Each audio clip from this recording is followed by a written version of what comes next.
শুভ সকাল প্রিয় বন্ধুরা, সবাই কেমন আছো? আশা করি সবাই ভালো আছো। আজকে তো আমরা ভীষণ ভালো। আমাদের ছোট্ট রানীর আজকে জন্মদিন।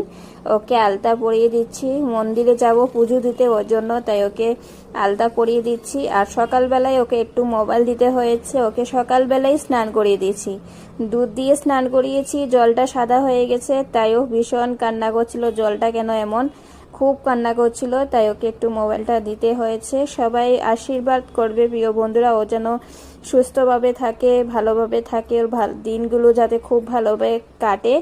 আশীর্বাদ করো তোমরা। আর অবশেষে চলে এসেছি, দেখো তুলসী মালা আর ফুল নিয়েছি। এখানে কিন্তু তুলসী মালাটা লাগে। এইখানে পুজো দিতে তুলসীর মালা, ফুলের মালা দুটোই লাগে।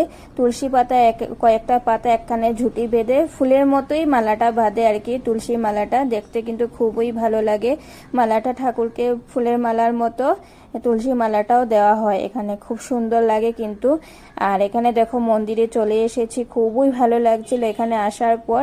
এখানে নারায়ণজির মন্দিরে এসেছি, খুবই ভালো লাগছিল, মনটা একদম শান্ত হয়ে গেছে।